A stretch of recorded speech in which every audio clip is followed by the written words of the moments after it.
Alright, I want to give all praise and glory to Yahweh, Bahasham, Yahushai, Bahasham, Ha, Rakah, Kodash, double honors to our apostle elders, which rule Great Millstone Wow, and Shalom to the hopeful elect of the nation of Israel. May you endure to the end. Shalom, Wa, Abba, Babal. So, we came across this gas station on our way to camp, me and the brother Yakal, and the pump was running slow. They kept telling everybody there was gas, that they got gas last night. So as I got gas, you know, it was just tediously slow, and everybody was there was getting grumpy. One guy was banging the gas pump against the, you know, the gas pump handle against the gas pump. So then eventually I just went and got a refund and left. But I told that man that this is an economic, you know, collapse. And he says, I know. And there was one woman that was by herself, and she kind of like put her shoulders up like, what do we do? What to do? And she was alone. And this is what's going to happen. The women that got it figured out in this society, the modern world, the modern woman, they know how to pump gas, but what do they do when there is no more gas? You see, and you pull up to a gas station on E, you ain't got no more gas, and guess what? They ain't got no more gas in there, you ain't going nowhere. See? But a man could force his, you know, with his strength and his will that the Lord has given to men, could make a way. See, and that's what the women forgot of this generation. They've been comforted so well that they don't think they need a man. But that man that I spoke to, he had a daughter. And that daughter, even though she was dressed more revealing than the other woman, she was in a better situation because she had a man, her father. The other woman, even though she was dressed kind of modestly, she was in more danger because she had no man with her. You see? A man is more than just a provider, all right? He's going to be the safety and really the savior of the woman according to prophecy, all right? We're about to go through a thing called Jacob's trouble, which is going to be a time like no other. No other generation seen such a violent time like it's about to get, all right? Go ahead, you call, grab a 2 Esdras 15 and verse 15. Con. 2 Esdras chapter 15, verse 15. For the sword and their destruction draweth nigh. Right, so it's the end of the so-called white man and his reign of terror. So he's going to come down with great wrath, knowing that he has but a short time. And part of that is famine, a lack of resources. Go ahead. Con. And one people shall stand up and fight against another. Which this is when weapons are going to be drawn. The guy that I said that this was an economic collapse, he was one of those 1%ers, one of those white supremacist militias. And I heard the report from the brothers, you know, there's white racist, so-called white, because they're not white, they're red, racist groups putting out flyers trying to get people to join these militias, right, of the same race, because you're about to have a war in the streets of America. Go ahead. Gun. And swords in their hands. And swords in their hands. The weapon, the gun, actual swords, spears. You know, there's people that have weapons in their house of many different forms. See, they're going to fight for the gas. They're going to fight for the bread.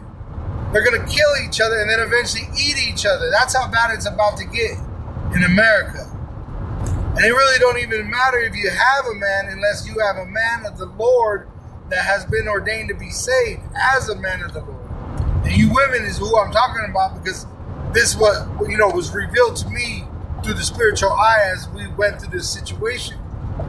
A woman is in a better situation with a man than without a man. All right? Go ahead. Con. For there shall be sedition among men. Which they're going to want to get at their politicians for the failing economy. Go ahead. And invading one another. And they're going to be going into your house, trying to take your wife, your kids, right? Human trafficking. I just did a video. They said in Colorado and Denver, Lakewood, Aurora, and Denver, there's been reports of kids being snatched up by these so-called illegal immigrants, which we know these are just foreign UN troops coming in under disguise, just like the Trojan horse, and they're going to be used as a weapon against you so-called American citizens, especially against you Israelites, whether you know it or not, you so-called Negroes, Latinos, and Native American Indians. Okay? They shall not regard their kings nor prince, and the course of their actions shall stand in their power. Right? Which there's going to be violence. That's what it means. It's going to be horrible out here. Because they're not going to stand down when their president, when their governors, when their mayors are saying, stand down, let's keep the peace. Guess what? These people are going to want to tear people apart for the lack of bread. Go ahead. God. A man shall desire to go into a city and shall not be able. Hey, they shut down the gas. They shut down the planes. Remember the plane? God. When they had this... cyber attack? Yeah, which they said it was a Microsoft update that made everything crash. Really, they had to shut it down to reboot it to bring it to date for that implantable microchip that is prophesied as the mark of the beast, which if you take it, you will be melted here by nuclear destruction, according to prophecy.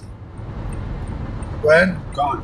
For because of their pride, the city shall be troubled. Right, the pride of the elite, the pride of the so-called white man. But these people, these low-level Edomites, they're proud in their ways. That's why they ain't going to want to stand down. They want to, hey, what did Alex Jones say? I'll eat my neighbors. My kids aren't going to starve. Yep. That's that pride of the American people. Go ahead. The houses shall be destroyed, and men shall be afraid. Men shall be afraid. I'm telling you, I seen the fear on this man that we were just by.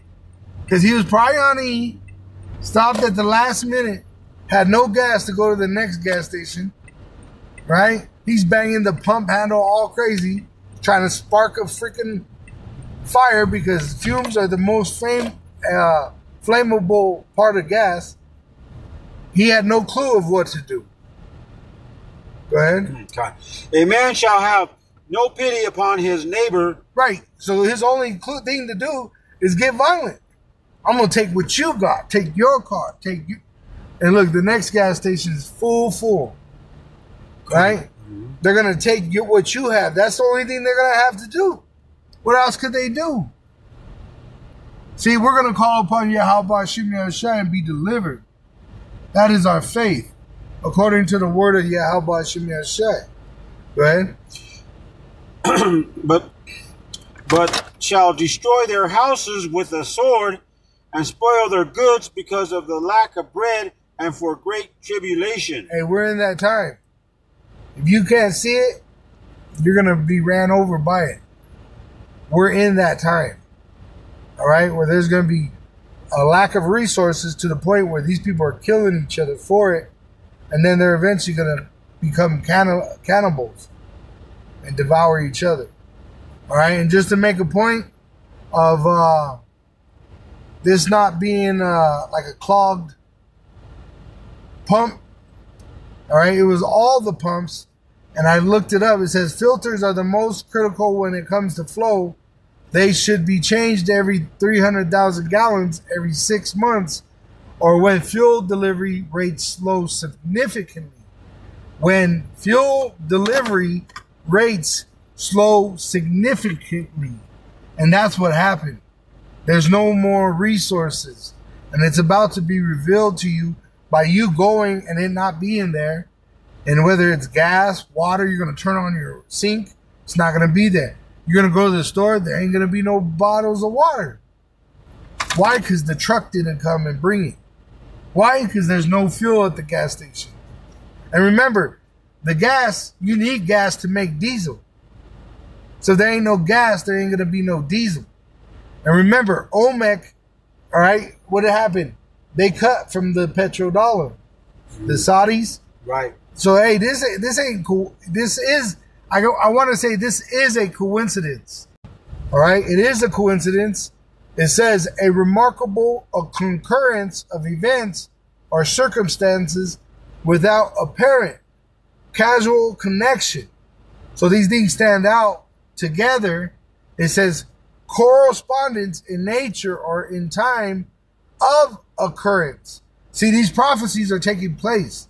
And as we judge the time we're in within itself, these coincidences are making sense because they're all prophecy being fulfilled. That's why they're concurrent. They're flowing together with the prophecy. It's the spirit manifesting in the flesh. We're in the end of this society. Endure, brothers. Shalom wa abab abal. All right. Shalom to the elect wa abab abal. And I just wanted to click this on because as we went to the next gas station, all right, which was a Mavericks, I got this authorization code, which we have to put a code in the pump to get our gas. It's which is another sign of the end because they said people were stealing other people's gas, right?